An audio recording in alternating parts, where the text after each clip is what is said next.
Wouldn't it be great if all wars were waged with sunflower seeds? Watch videos below.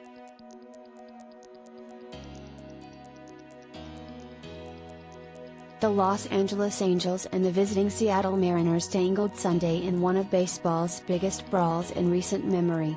Umps tossed 3 players from each team plus both managers.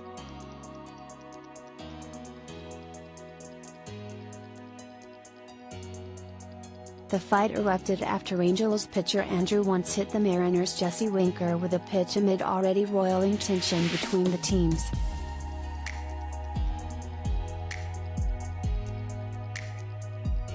The benches and bullpens emptied and punches flew.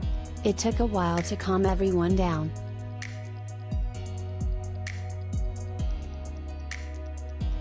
Then Angels pitcher Raisel Iglesias, one of the players who was ejected, launched a unique offensive in the direction of the Mariners' dugout, a box of sunflower seeds.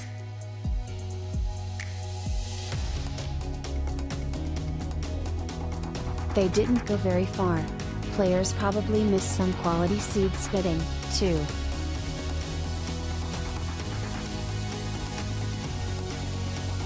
But if this is what it takes to end a battle, we're okay with that kind of shelling.